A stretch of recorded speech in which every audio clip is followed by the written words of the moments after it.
Swayam Prabha. Digital India. Educated India.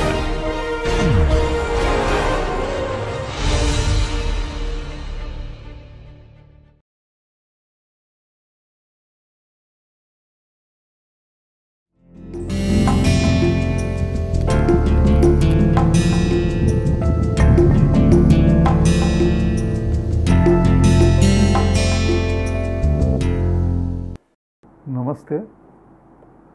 We return to the Kurukshetra battlefield. Abhimanyu has been killed. We all know how he was killed. He knew how to enter Chakravyuha, a kind of formation that Guru Drona had set up on that day. He knew how to enter, but he did not know how to get out of it. The Pandavas said there was no worry. Once he enters the formation, other Pandavas would join and help him. But what happened was, at the door was standing that day Jayadratha. And Jayadratha had a boon from Lord Mahadev, Bhagavan Mahadev. And the boon was this, that on a certain day he would be able to defeat all the Pandavas except Arjuna.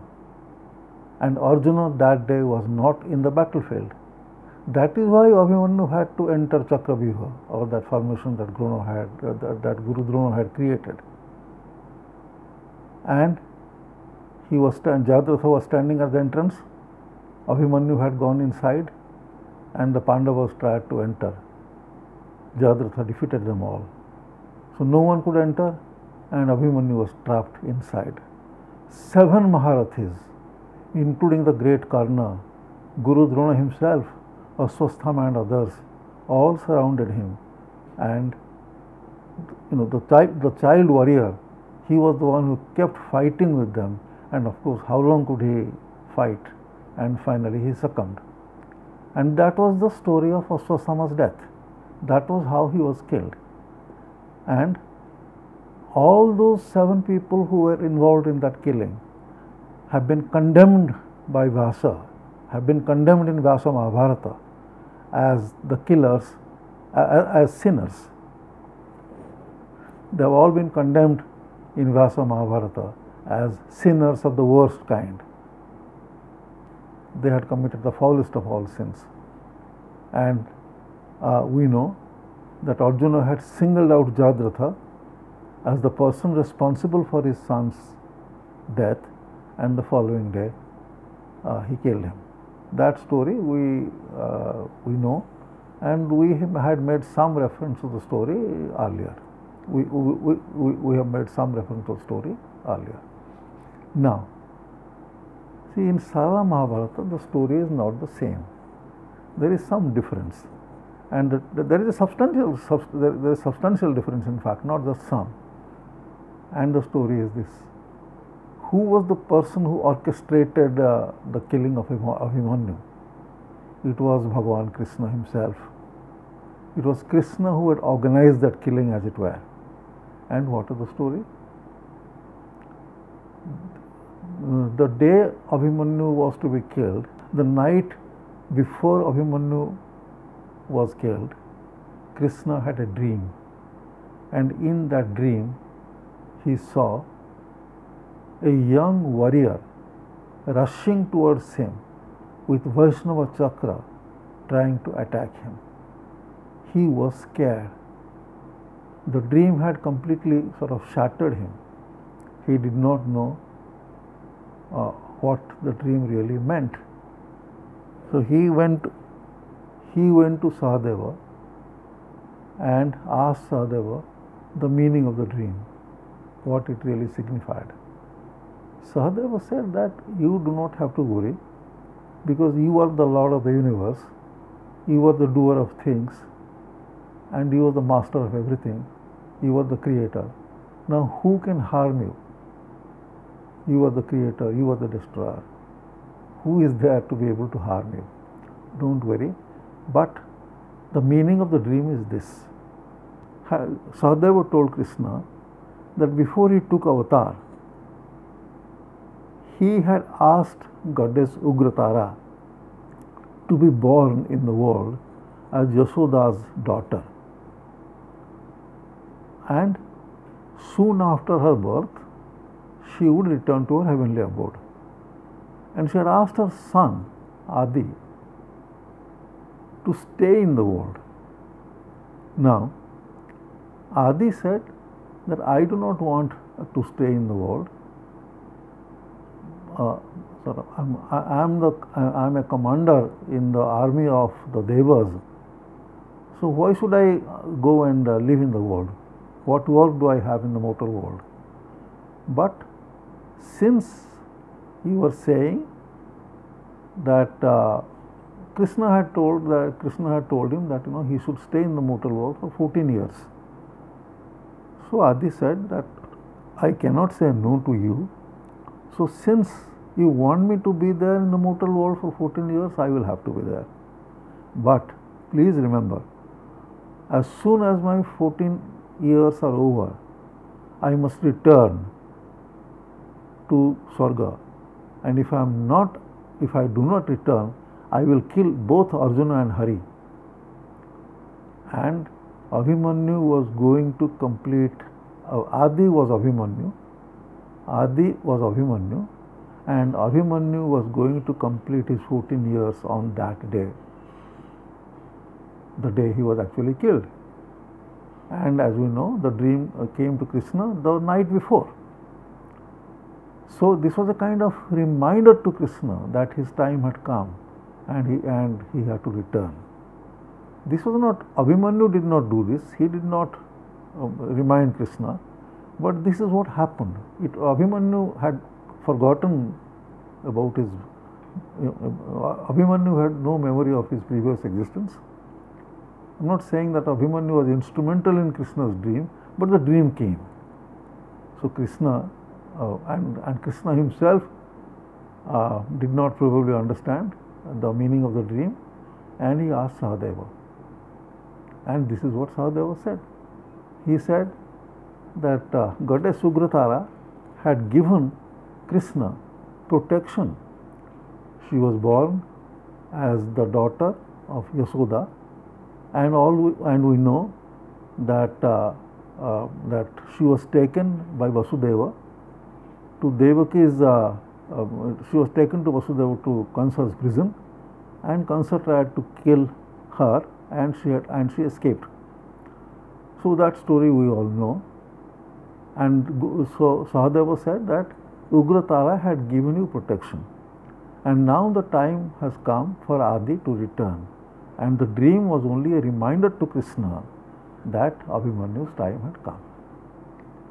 So Krishna was wondering, if Arjuna would be there in the battlefield, then how would Abhimanyu be killed? The father would give him protection, and Abhimanyu himself was a great warrior, and with Arjuna around, who would defeat Arjuna so that he would be able to kill Abhimanyu? He would not die if Arjuna is there on the battlefield. So Sahadeva said there is a way. There is the king of the Mlechas, who had organized, who had organized an army,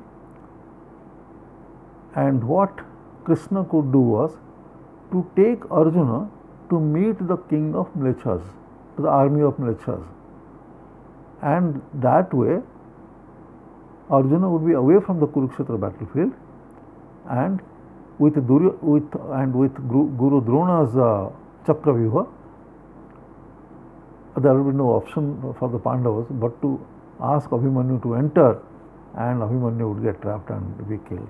So this kind of, he did not say all those things in great detail, but he simply said that once Arjuna is taken away from the battlefield, it would be easier. The Abhimanyu's death would be a real possibility, or it would be possible to kill Abhimanyu. And he told him how Arjuna could be taken away. Now, when the Pandavas, that was the last hour of the night, the following morning they would have to go to the battlefield to face the Chakravyuha of Guru Drona. And when the Pandavas were thinking about, when the Pandavas were, when the Pandavas were considering all these, they were thinking over all these things as to what to do, Krishna arrived. And Krishna told them that, look, I have a news to give you. The king of Mlechas has assembled a huge army, and it is quite possible they might attack Varunavanta. So it is important for Arjuna and me, it is important for Arjuna to go and fight them and to prevent them from doing any harm to Varunavanta. So the Pandavas agreed, but Yudhishthira was worried. Would Arjuna be able to do it alone? Krishna said that there was no problem. If it became necessary, then he himself would fight. He had made a promise to his elder brother Balaram that he would not participate in the Mahabharata war, in the war between the Kauravas and the Pandavas.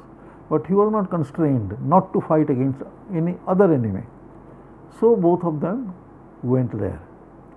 When both of them went there, they had to be there for the whole day, so that there was time for Abhimanyu, there was time for the Kaurava army to kill Abhimanyu. They had to be away for the whole day. And Krishna managed that. When they went there, Arjuna saw a huge, really huge army of asuras, demons. And Arjuna told Krishna that he was not worried about the size of the army or who were the persons who were going to face him. But he had never heard of something called Jalandhara Vyuha. He didn't know about that formation at all. He said he had never heard of it. He was never taught. He didn't know. He just wanted to see the formation. So he told Krishna, take me to the army. And Krishna said okay. He would take him to the. And Krishna said okay, I will drive you to the army. But Arjuna said that, look, he would not fight them. He would not be the first person to shoot an arrow at them. Because Arjuna said that, look, they are not, he said, I do not know them. They are not my enemy. So if they are not my enemy, if I don't even know them, I have no hostility towards them, how can I start a war? How can I kill them? The sin of killing would be on my head. The same thing that he had told Krishna when Krishna asked him to start the Mahabharata war. On the battlefield of Kurukshetra, as we already know, we had talked about it before. On the battlefield of Kurukshetra, when Krishna asked Arjuna to shoot the first arrow and start the war, Arjuna had flatly refused. He said he had told him that if the Kauravas attacked him, he would fight. He would not start a war because the sins of the war would accrue to the one who started the fighting. The same thing he said here. He said, I don't know them. They are not my enemy. I am not going to kill them. I am not going to start a war. I am not going to start a war. Once they attack me, I will attack and kill them. But before that, I will not start a war. I will not make an attempt to kill them. So this is what he had said. Now, when Krishna took him to the formation, to the edge of the formation, from where he could have a look, the Asuras attacked him. And when the Asuras attacked him, he had no problem. He fought, and the fight went on. It became a very fierce kind of fight. And I do not want to go into any details, but it so happened that Arjuna was defeated in a fight, and he was taken prisoner. Krishna did not know this, and when Krishna was fighting, the same demon told Krishna that he knew where Arjuna was, and Krishna was going to kill him. When Krishna was going to kill him, and he said that, don't kill me, I will tell you where Arjuna was. So Krishna said, tell me where he is. So he took him to Krishna. He took Krishna to Arjuna. He told Krishna that, look, Arjuna is inside this well. There was a well, deserted, there was a well, and he said that Arjuna is inside the well. So Krishna jumped into the well, not knowing that the demon had actually played a trick on him. So Krishna was on the well, nobody knew where Arjuna was. To cut a long story short, Hanuman, who was on the top of the chariot of Arjuna. We know that, Hanuman was on the chariot of Arjuna. Hanuman saved them both. So that's a long story, and the fight went on, and all these things happened, and the fight went on for the whole day, and they returned, and they found that Abhimanyu was dead. So at one point, Arjuna said that Arjuna was very upset, and in that mood he said that I know who were responsible for my son's death. It is my 4 Pandava brothers who are all cowards. These 4 brothers of mine, they were afraid of facing Karna in the battlefield. Therefore, they sent my son and had him killed. These are cowards, and I am going to kill each of them. Krishna pacified him. Krishna said, no, nobody is responsible for Abhimanyu's death, because Abhimanyu had to go to heaven, he had to go to Swarga, and right now he was fighting in Swarga with Udayakabandha, a demon. We have, I would like to remind you that Krishna, which we had discussed earlier in one of the earlier talks, Krishna took Arjuna to heaven, where Arjuna saw his son fighting the demon, and the rest of it you know, I don't have to repeat. His son could not recognize, Adi, who was Adi now, Adi could not recognize Arjuna. Krishna said the relationship of father and son had ended with his death, and Arjuna was disappointed and returned to the mortal world. And after returning to the mortal world, he took a vow that actually the person responsible for his son's death was Jayadratha, and he would kill Jayadratha before the sun set on the following day. That story we know, and we have already recounted the story earlier. So now if you look at it this way, then who was responsible for Abhimanyu's death? Was it Jayadratha? Were the 7 Maharathis who killed him? Actually, it was Krishna who orchestrated the things in that way. Abhimanyu had to die, Abhimanyu had to be killed that day, so that he returned to his heavenly abode. And if Sahadev had told Krishna to remember his promise to Adi, and had he not been killed, he would have created havoc. So he had to be killed. So the point of this is that you see, that there are things happen in the mortal world, and in the cosmic world, at the cosmic level, the events are organized in a certain way. And Sarala's Mahabharata functions at 2 different levels. The narrative, Sarala's narrative, deals with things at the cosmic level. It also deals with things at the Laukik or the phenomenal world level. So both at the cosmic level and at the Laukik level. So that is at both levels, Sarala's narrative. Sarala's narrative functions at both levels, the cosmic and the Laukik, or the phenomenal world of experience of ours. So this is so we now know that now we can ask this question: if things have been decided elsewhere, if it is a predetermined world, in the sense that that things to happen in the world have already been decided the way they would happen, then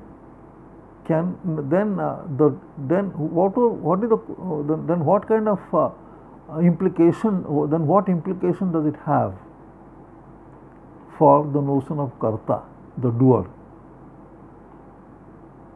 should we think that the 7 Rathis were responsible for should we now say that the 7 Rathis who killed Abhimanyu were actually guilty of that, were actually doers or actors who performed the action of killing? They were almost bound to do so. Things were decided elsewhere that Abhimanyu would die and the manner in which he would die. So things had been decided almost like that. So do we really hold them? To what extent can we say that they were the agents and they had performed the heinous karma, and because of the karma, sort of they should suffer or be condemned? So if things are predetermined, if we live in a predetermined world, then what is the question of, how do we look at the question of agency or the doer? So this question arises. Krishna is the one who orchestrated it. He did it because he had given the promise, that Abhimanyu would be born. There is one problem in this. There is something I don't understand this narrative, and let me share with you this. We know. I mean, there is a narrative purpose in there is both there is a narrative purpose, namely that Krishna had to be given protection, therefore Ugratara had to be born. So Ugratara was born and Krishna got that protection. Ugratara was in Mathura. Krishna grew up in Gopapura, and that is how Ugratara's birth was important from the point of view of the narrative.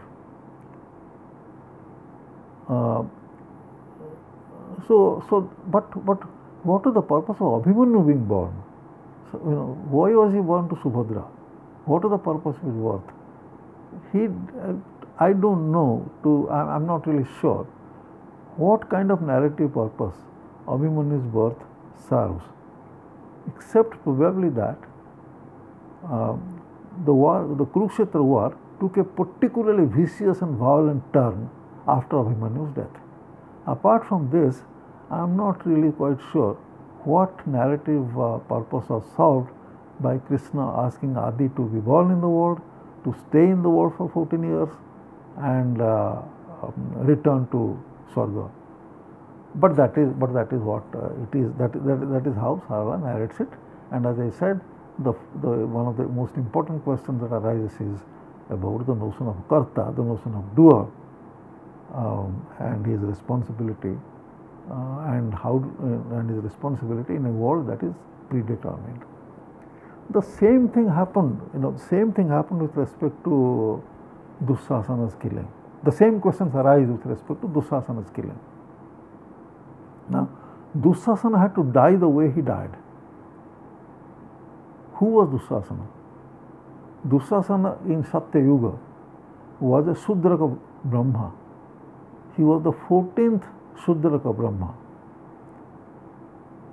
When Adimata gave birth to these 14 Sudraka Brahmas, they wanted to satisfy their sexual urge with her, the mother. And Adimata was extremely angry, and in anger, out of her anger, emerged a goddess, a destructive goddess.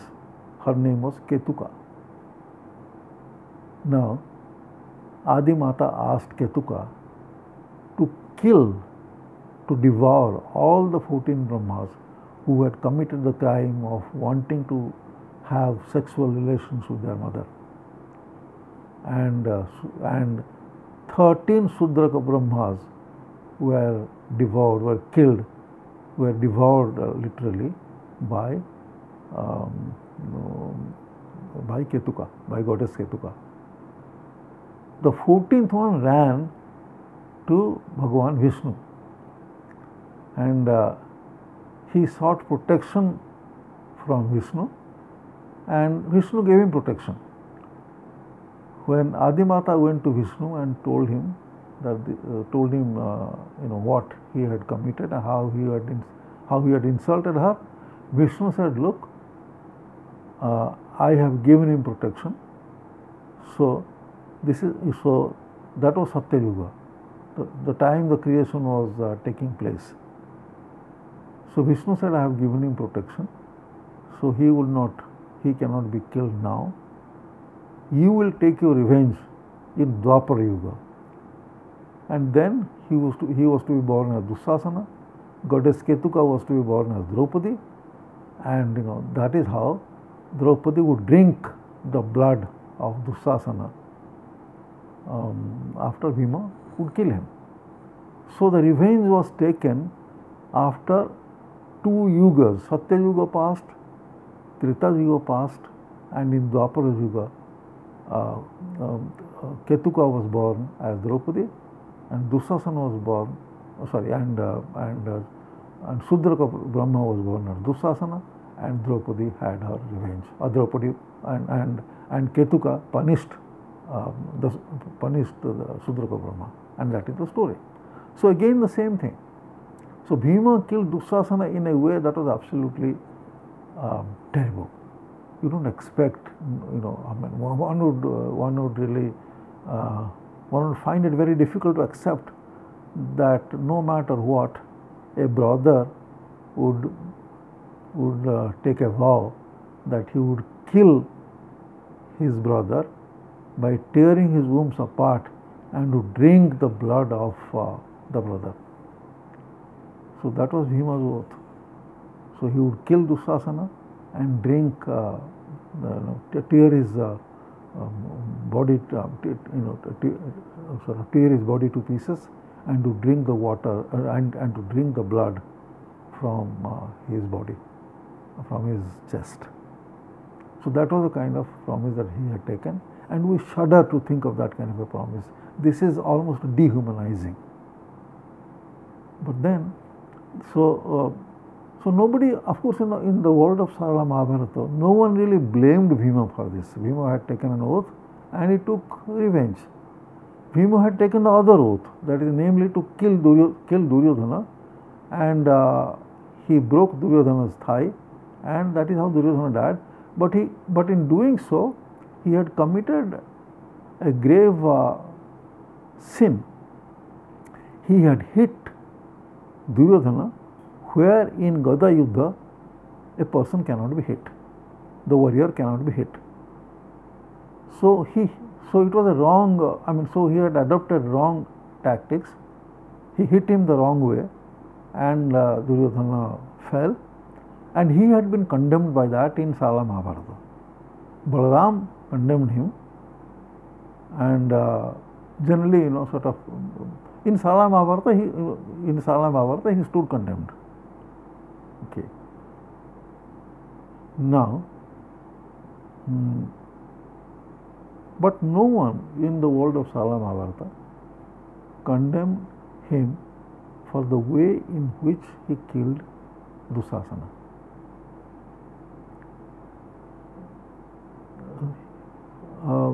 He was not punished, except probably at the end when Yudhishthira gave him that punishment, but not for anything in particular. When they were going to Swarga, or when they were climbing the mountain Himalayas, to reach a vantage point from where they could see the Devas. As we know, we have talked about it before, Draupadi fell, and then Sahadeva, then Nakula, then Arjuna, and then Bhima fell. But Bhima did not really die like the others. Bhima was still able to follow Yudhishthira, but Yudhishthira thought that a person who had the inclination, who had a kind of violent disposition, and was prone to anger and prone to and was so revengeful in nature, should not go to heaven without passing through death. So he invoked goddess Hingula. He invoked goddess Hingula to destroy Bhima, and that is how Bhima was destroyed. So if we can have a link, if at all we can sort of forge a link, and the link is not suggested explicitly in Sarala Mahabharata. So it is, so if we really try and connect things, we might find that for Bhima's terribly violent actions, he suffered, and he suffered like this. But let me repeat, this is not what Sarala has explicitly said about Bhima. That is, he committed things which were not acceptable, the way he killed Dussasana, the nature of that oath, the way he killed Duryodhana. So all this was sort of not acceptable, and he was not punished for any of these things. But if we think of what happened to him at the very end, and if we try and connect this, then we might say probably he was punished for this. But in any case, the story is the same. Ketuka had to take her revenge, and Dussasana had to be killed the way he was killed. Bhima was only instrumental. Ketuka had to take her revenge, and he had to die the way he died. And Dussasana was, had to die that way. So he was only so. To what extent can we say that Bhima was responsible, or Bhima was responsible for his action, or we condemn him for doing what he did? The issue arose not with respect to Bhima in Sarala Mahabharata, but with respect to Draupadi. What happened was, when Bhima poured when Bhima poured Dussasana's blood on Draupadi's head, the blood trickled down her head and touched her mouth, and she had tasted that blood. It had touched her mouth. It was not that she was trying to drink her blood or something like that. Nothing of that kind. It just trickled down, and and that is how she tasted the blood. And then, at that point of time, the Vaivasutta Manu, who was listening to the story from sage Agastya, asked him, how come Draupadi drank blood? And then the story is told, as we know, the story that we just mentioned. So the death of the killing of Dussasana and the manner of the killing, in a way, was decided long ago. It was his karma. In Satyayug, the things that had happened, and the phala of the karma had to be experienced after 2 yugas. So karma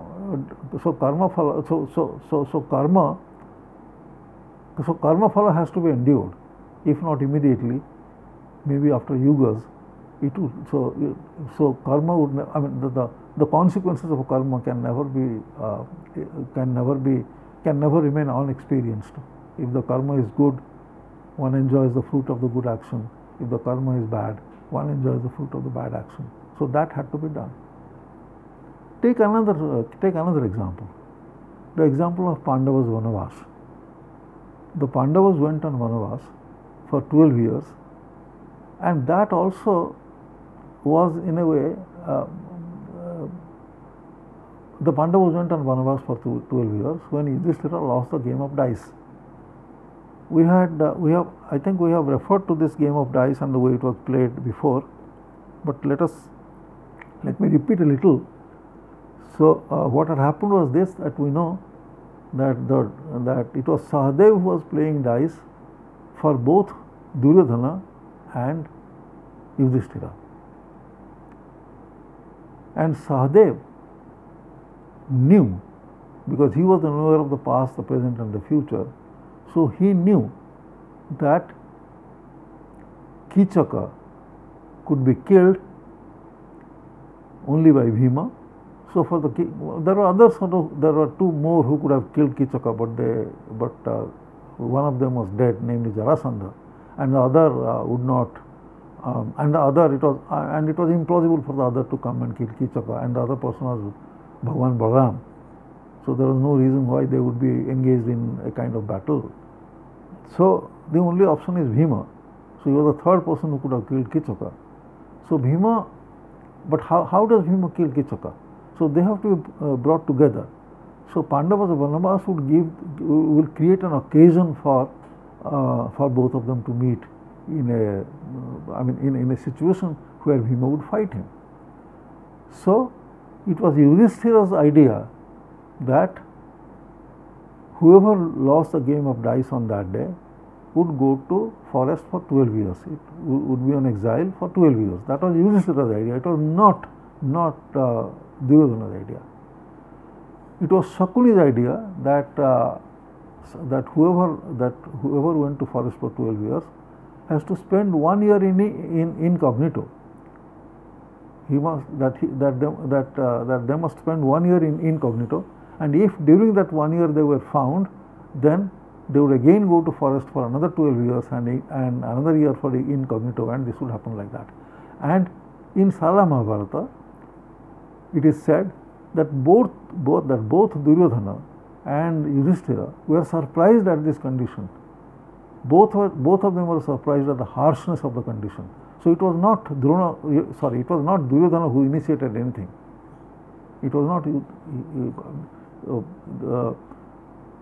Duryodhana was not responsible for suggesting that the loser would go to the forest or would spend 1 year in incognito. These are not Duryodhana's suggestions. They all accepted this, and Sahadev was the one who played dice. And Sahadev ensured, and it was a very deliberate action, Sahadev ensured that the Pandavas lost, that Yudhishthira lost the game of dice, so that the Pandavas go to the forest, and then they would stay a year in exile, and then during that year, a year in incognito, and during that year the situation would emerge, a situation would arise where Bhima and Kichaka would meet, and Bhima and Kichaka would die in the hands of Bhima. So Kichaka had to be killed. That was the cosmic purpose, and that had to be executed this way. Now, if this is what it is, what is the notion of agency? How can we hold Duryodhana responsible for what happened to the Pandavas, the 12 years in exile and all? Can we hold Shakuni responsible for this? It was all decided earlier. It was not decided at the cosmic level. Okay. So in Sarala Mahabharata, the happenings are all predetermined. So in a predetermined, if the happenings are predetermined, and if the world is predetermined like this, then how do we then how do we look at the question of agency? Who is responsible? Okay. Can we say somebody is to blame? That the person who thought he was the doer was actually the doer. The person who thought he was the doer was actually an instrument. And so these questions arise in Sarala Mahabharata. So now the question is, as I have said before, the narrative runs at two different levels. One is the Laukika level, and the other is the cosmic level. Why should we know what happens at the cosmic level? How, what narrative purpose does it serve? So let me try and answer this question. My answer to this question would be like this. When things happen in the world, we have talked about these incidents. Now, one would like to know why did things happen the way they did. As we know, in one case, Vaivasvata Manu interrupted the narrator, says Agastya, and asked him how come Draupadi drank blood, because she is a Parama Vaishnavi, and how could she taste blood?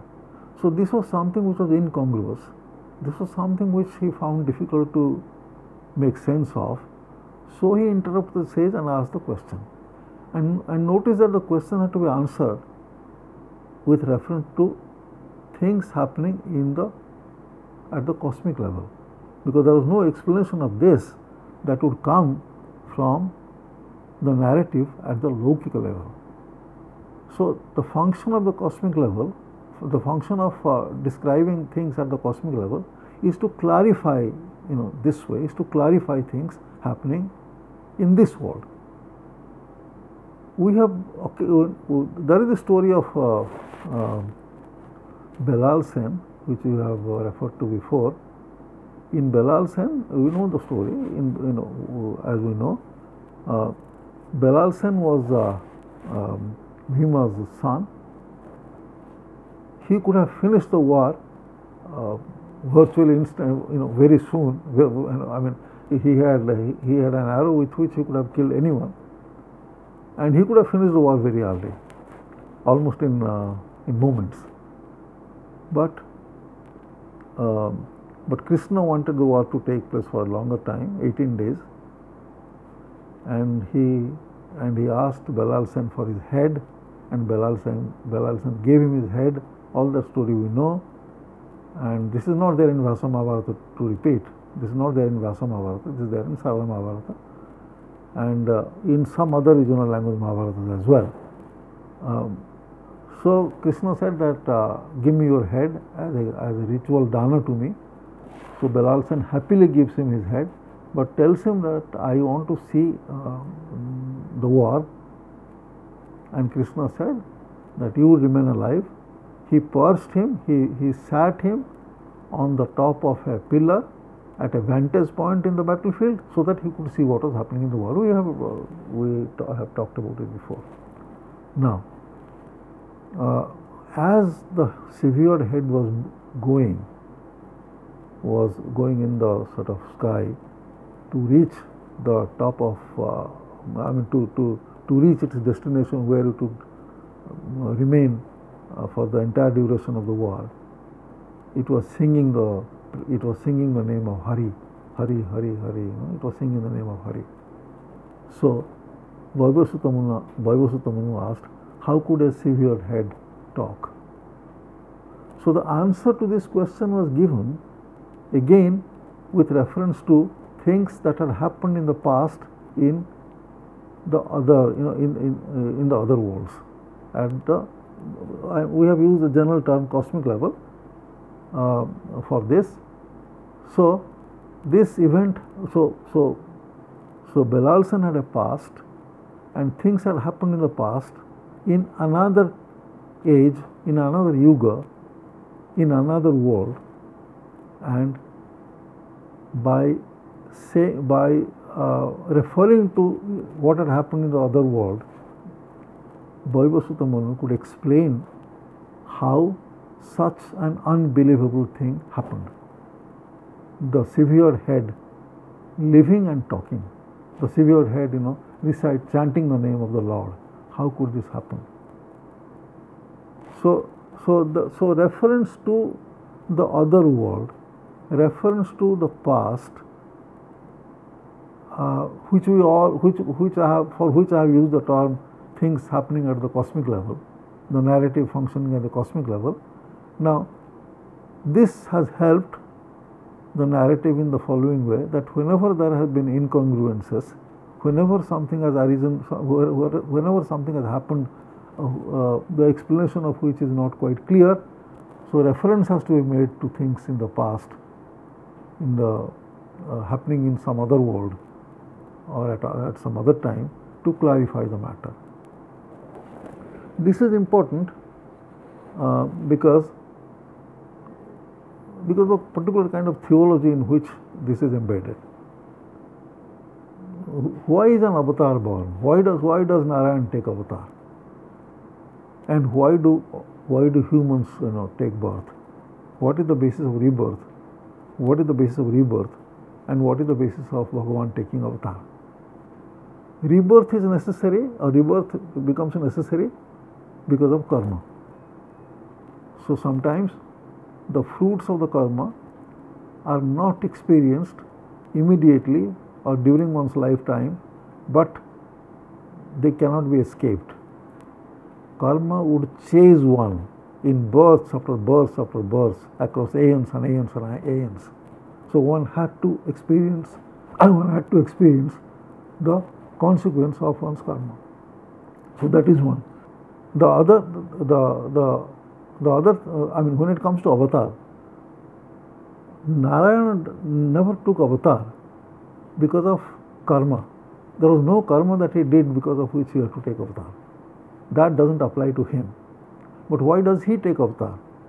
He takes avatar to set the world right in some sense, that there is a kind of disorder takes place, and to save the and Bhudevi, the mother goddess, sorry, and Bhudevi, the goddess of the earth goddess, prays to the Lord to save and redeem the world. Okay, that is why Narayana is born. Narayana is not born because of karma. And so when he takes avatar to set the cosmic balance right, to set the world in order. That is and that is a vision of Srimad Bhagavata, and that is a vision that you find in Sarala Mahabharata, in Srimad Bhagavata, and you find that in Sarala Mahabharata. The story has been incorporated into Sarala Mahabharata. Bhagavan Narayana says that that I plucked when the earth goddess came, Bhudevi came and prayed to him to save the world, to save her, and set the balance right, set the cosmic balance right. So what he did was he plucked two hairs, one black and one white, from his body, and out of those hairs were manifest, from those hairs, from those two hairs were manifest Balaram and Krishna, and their job, and that was avatar, and they took avatar like that, and their job was to set the cosmic balance right in the world. Sometimes an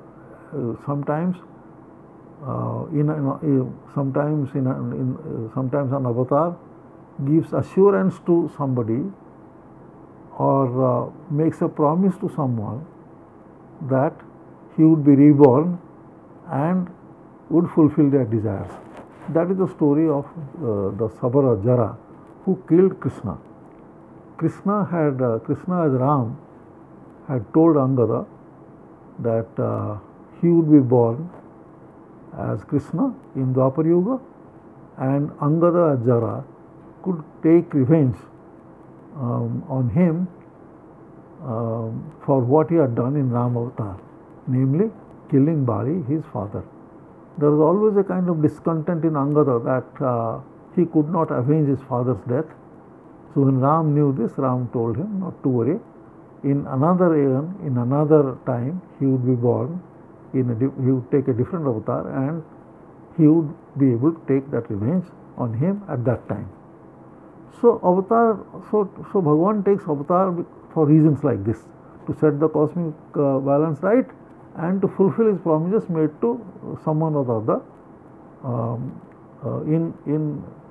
in a certain existence of his, and which he could not fulfill in that avatar, and that ought to be fulfilled in the subsequent avatar.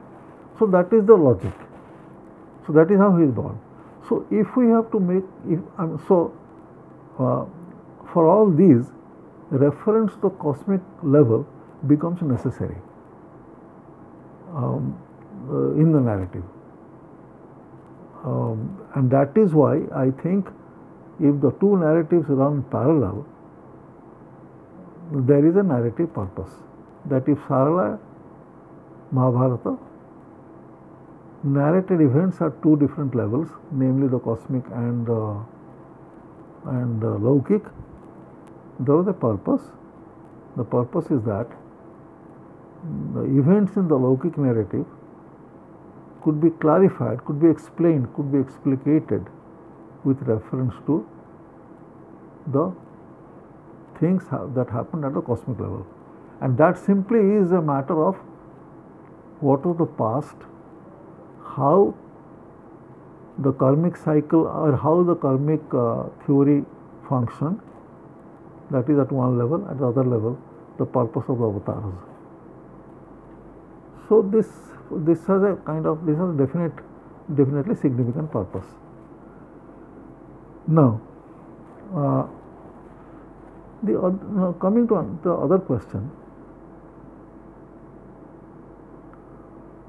So there are people, there are characters in Sarala Mahabharata who knew what was going to happen. Yudhishthira always blamed at the time of in the when they were in the Himalayas and Sahadev fell, Yudhishthira told Bhima to leave Sahadev there and not to think about Sahadev's death or Sahadev falling, because Sahadev was a sinner. How was he a sinner? Because he knew, he had the knowledge of the past, present and the future. We have already referred to this earlier. He had the knowledge of the past, present and the future, but he would keep mum. He would not say anything. Had he told them what was going to happen, probably the war might not have taken place. Things would have been different. So he held him responsible. But that is not really the case. Yudhishthira knew what was going to happen. If Sahadev did not tell him, somebody else had told him, namely Bharata. There is a character called Bharata in Sala Mahabharata, from whom Yudhishthira had known what would happen in the Mahabharata war, that he would win, that his brother should be killed. So he knew that. Similarly, from Sudarshana, Virata's wife, Sahadev and Krishna had known what was going to happen in the Mahabharata war. There are other characters, who would tell that we know what would happen in the war. On the 10th day, Bhishma would fall, etc., etc. So they knew what was going to happen. Okay. So when they knew what was going to happen, when they knew that things were already decided, what was their role? This question we had raised before, but I would say that in Sarala's narrative, the knowledge as to what was going to happen did not have any impact on the way the characters or the way the characters functioned. For example, Bhishma knew that Krishna was Narayana himself, but that did not prevent him to promise to Duryodhana that he would destroy the Pandavas in a war, knowing that Krishna was going to protect the Pandavas. So he said that. So similar examples can be given. There are lots of examples can be given like that. That is, and look at Arjuna himself. He went. He knew that his son was, that the one who considered his son was no more his son. But he came and decided to take revenge. What was the basis of taking revenge? When he knew when he knew what he knew. And when Krishna had told him that his son had to be killed because he had to fight a demon in heaven. So after you have the knowledge of things, after you know things, that knowledge does not have any impact in the way we think about the world, we think about ourselves, and the way we interact with others. We perform our karma. That knowledge may be in the background. Some people might know. Sahadev, for example, in Mahabharata, in Sarala Mahabharata, both Sahadev and Shakuni knew. Both Sahadev and Shakuni knew what was going to happen.